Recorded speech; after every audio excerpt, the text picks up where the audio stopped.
크게 세 가지라고 볼 수 있는데요. 도형에서 조건 해석을 못하거나 그 다음에 뭐 보조선, 연장선 같은 걸 활용하고 이용하는 능력이 좀 부족하다고 볼 수 있겠고요.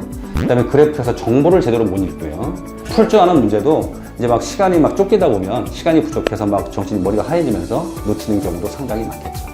네, 지금 곧 이제 중간고사를 앞두고 있습니다. 네. 작년 시험 흐름은 어땠을까요? 공개 학점제가 시행되고 처음 보는 시험이었다는 의미가 있었죠. 2025년 중간고사는 메시지가 굉장히 명확했습니다. 여전히 기본 문항들은 출제할 테니 실수 없이 맞춰라. 그 다음에 변별은 확실하게 가르겠다. 고등학교 1학년 다가오는 중간고사는 어떻게 준비를 해야 할까요? 교과서나 학교 부교재나 프린트 같은 건 뭐 기본이고요. EBS 교재, 그다음에 최근 모의고사 기출 연습은 무조건 필수라고 보시면 되겠고요. 그러니까 또 자기 학교 기출만 보면 안 되겠죠. 여러 학교 준비를 많이 풀어봐야 되겠고, 그다음에 시간 관리 훈련은 필수라고 볼 수 있습니다. 구체적으로는 평소부터 정확히 시험 시간에 맞춰 풀기, 그다음에 풀이 순서 정하기, 그리고 대부분의 학교들의 난이도가 들쭉날쭉하기 때문에 쉬운 시험, 어려운 시험, 어떤 난이도의 시험에도 강할 수 있도록 훈련을 해야 될 것이고요. 시험 당시 어떤 상황이 닥쳐도 그거에 대해서 당황하지 않고 대처하는 능력과 강한 마인드를 길러야겠습니다. 이번 영상은 고1 첫 모의고사와 중간고사를 함께 살펴보면서 우리 중학생들이 앞으로 수학을 어떻게 공부해야 할지 방향을 잡고 나아가 고등학교 선택까지 도움을 드리기 위해 준비했습니다. 지난 3월 24일에는 고1 첫 모의고사가 있었고 이제 곧 중간고사를 앞두고 있습니다. 그래서 오늘은 3월 모의고사를 간단히 분석해보고 작년 고1 중간고사 특징도 짚어본 뒤 다가오는 중간고사 대비 전략까지 한 번에 정리해보겠습니다. 수미사 대치관 이영호 원장님과 이야기 나눠보겠습니다. 원장님 안녕하세요. 네, 안녕하세요. 고1 첫 시험이었는데 지난 모의고사는 어떻게 보셨을까요? 고1 첫 시험 생각보다 쉽지 않았죠. 시험 범위는 중학교 전 과정 전체였고요. 결론부터 말씀드리면 눈에 보이는 난이도 자체는 평이한 수준이었습니다. 그런데 실제로는 그렇지 않았습니다. 즉 나름 자신 있게 풀었는데 틀리고 풀 수 있다 생각했는데 중간 또는 막판에 막히고 그런 문항들이 늘 있었지만 꽤 있었다고 볼 수 있겠습니다. 학생들이 어려움을 느낀 이유는 아무래도 모의고사를 처음 치르다 보니까 시간 관리와 익숙하지 않은 유형들의 문제 해석에 있지 않았나 싶습니다. 네, 문제가 어려웠다기보다는 풀이 과정에서 막힌 거네요. 네, 맞습니다. 이번 시험은 어느 특정 단원에 편중되지 않고 전 범위에서 고르게 출제됐고요. 특히 도형, 그래프, 특히 도형 문제가 정말 많았습니다. 그래서 단순 계산이 아니라 조건을 읽고 해석하는 능력이 핵심이었다고 볼 수 있습니다. 네, 그럼 변별력 문항은 몇 번 문제였을까요? 늘 그랬듯이 역시 21번과 30번이겠죠. 두 문제 모두 도형 문제였고요. 단원과 원주과 개념 같은 것이 핵심이었다고 볼 수 있습니다. 21번은 제곱근과 닮음을 연결해서 길이를 구하는 문제였고요. 닮음비를 어떻게 설정하느냐가 중요했습니다. 30번은 조건을 연결하는 능력이 상당히 중요했습니다. 여러 조건을 이제 연결하는 능력이 중요했다는 것이겠죠. 네. 결국 개념을 아는 것보다 연결해서 쓰는 게 중요한 거네요. 정확합니다. 단순 식연산이나 계산, 한 단원만의 개념과 단순한 사고 능력으로는 고득점이 안 나옵니다. 예를 들면 삼각비 구하는 문제에서도 도형의 닮음, 원의 성질, 피타고라스 개념 이런 것들이 조화롭게 연결되어야 하고 복잡한 식연산도 해결해야 하는 여러 단원의 개념과 활용, 사고 능력이 요구되고 있습니다. 물론 전부터 이런 유형의 문제는 있었지만 갈수록 이런 추세가 심화되고 있다는 겁니다.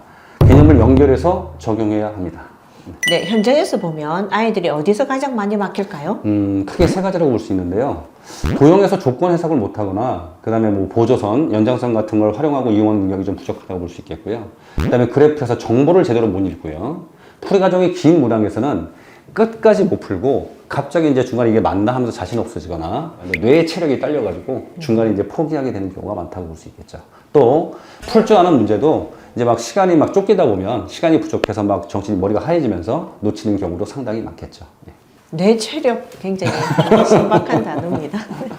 그럼 지금부터 중학생이나 고등학교 1학년 학생들은 어떻게 공부를 해야 할까요? 핵심은 여러 가지가 있겠지만 가장 큰 핵심은 한 가지입니다. 문제 양도 중요하지만 그보다 풀이 방식입니다. 특히 네 가지는 꼭 지켜야 한다고 볼 수 있는데요. 개념 이해 없는 문제 반복하는 건 금지했으면 좋겠고요.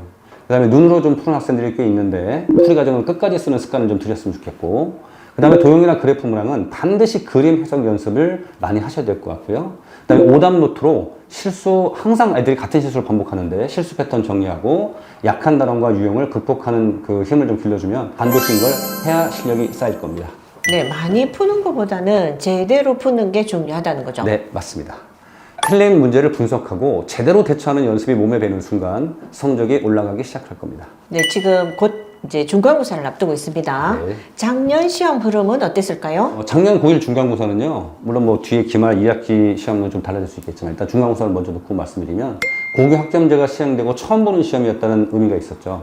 물론 해마다 난이도나 출제 기조가 조금씩 학교마다 다 바뀌기도 하지만 학교별 색깔이 굉장히 뚜렷한 시험이라 2026년 대비해 참고할 포인트가 정말 많았다고 볼 수 있습니다. 2025년 중간고사는 메시지가 굉장히 명확했습니다. 여전히 기본 문항들은 출제할 테니 실수 없이 맞춰라. 그 다음에 변별은 확실하게 가르겠다. 특징은 이제 또 세 가지로 볼 수 있는데요. 쉬운 문제는 유지하되 중후반부터 난이도가 급상승하게 돼 있고요. 그 다음에 모의고사 기출 그대로나 약간의 변형이 아니라 강한 변형 문제가 출제됐다고 볼 수 있고요. 세 번째, 뭐 당연한 얘기겠습니다만 시간 관리 실패, 뭐 곧 등급 하락이 되겠죠. 네, 학교별로도 차이가 크게 났을까요? 네, 다릅니다. 뭐 전통적으로 어려운 학교라고 소문났던 시문고는 예전보다 뭐 이게 좀 난이도가 들쭉날쭉해서 쉬울 때가 가끔 있겠습니다만, 하여튼 지난번 시험은 초반부터 난이도가 올라가고 초반부터 난이도가 올라가게 애들이 좀 당황을 했겠죠. 시간 압박이 굉장히 컸습니다. 그다음에 중상고는 기본 문항과 킬러 문항이 딱 명확하게 구분되어 있었고요. 어느 학교나 그렇겠지만 특히 속도가 중요했다고 볼 수 있겠고요. 반대고 같은 경우는 늘 그랬듯이 서술형과 학교 프린트 영향이 컸고요. 그 다음에 또 여전히 난이도는 높았습니다. 그 다음에 숙명 요구는 어떤 단순한 암기 형태가 아니라 구조 이해 중심이었던 것 같고요. 진선 요구 같은 경우는 처음에 부교재가 쉬운 책으로 좀 바뀌는 걸 보고 미리 짐작을 했습니다. 근데 역시 예상대로 난이도가 조금 완화됐고요. 하지만 여전히 부교재와 모의고사 기출 문항들 변형 중심입니다. 전반적으로 어느 학교든 간에 뭐 대부분의 학교들이 최소 한두 문제 이상은 EBS 교재, 올림푸스 고난도라든가 올림푸스 같은 걸 좀 반영하게 돼 있고 모의고사 기출 변형 문항들을 많이 출제하는 편이지만 학교마다 전력이 달라야 하겠습니다. 네, 그럼 가장 중요한 질문입니다. 고등학교 1학년 다가오는 중간고사는 어떻게 준비를 해야 할까요? 교과서나 학교 부교재나 프린트 같은 건 뭐 기본이고요. EBS 교재, 그다음에 최근 모의고사 기출 연습은 무조건 필수라고 보시면 되겠고요. 그러니까 또 자기 학교 기출만 보면 안 되겠죠. 여러 학교 준비를 많이 풀어봐야 되겠고, 그다음에 시간 관리 훈련은 필수라고 볼 수 있습니다. 구체적으로는 평소부터 정확히 시험 시간에 맞춰 풀기, 그다음에 풀이 순서 정하기. 여기서 풀이 순서 정하기라는 건 이제 뒤에 말씀드릴 뭐 버릴 문제 판단과 연결되어 있다고 볼 수 있겠는데요. 그런 것들을 잘 계획을 짜야 되는데 아이들이 시험장에 가서 갑자기 된다고 되는 게 아니기 때문에 평소부터 꾸준한 연습이 좀 몸에 배 있어야 될 것 같습니다. 그리고 대부분의 학교들의 난이도가 들쭉날쭉하기 때문에 쉬운 시험, 어려운 시험, 어떤 난이도의 시험에도 강할 수 있도록 훈련을 해야 될 것이고요. 시험 당시 어떤 상황이 닥쳐도 그거에 대해서 당황하지 않고 대처하는 능력과 강한 마인드를 길러야겠습니다. 이 훈련이 없으면 상위권 올라가기 어렵습니다. 정리하면 3월 모의고사는 중요한 점수 시험은 아니었고요. 현재 실력과 공부 습관을 확인하는 시험이었다고 볼 수 있겠고, 그리고 수학은 왜 틀렸는지를 알고 아까 말씀드린 대로 철저하게 준비하면 성적이 올라가기 시작할 겁니다. 그리고 이제 마지막으로 이제 수학을 힘들어하는 학생들에게 한마디 좀 드리고 싶은데요. 제가 현장에서 가르쳐 보니까 수학 수업을 들을 때도 마찬가지고 문제를 풀 때도 마찬가지고 이 수학을 갖다가 뭐 풍경 보듯이 임하는 학생들이 많은 것 같아요. 무슨 말이냐면 경치나 풍경 같은 거는 세밀함이 필요 없이 그냥 멋있다, 아름답다를 느끼면 그만인데 수학을 잘하려면 내 눈으로 봐야 한다는 거죠.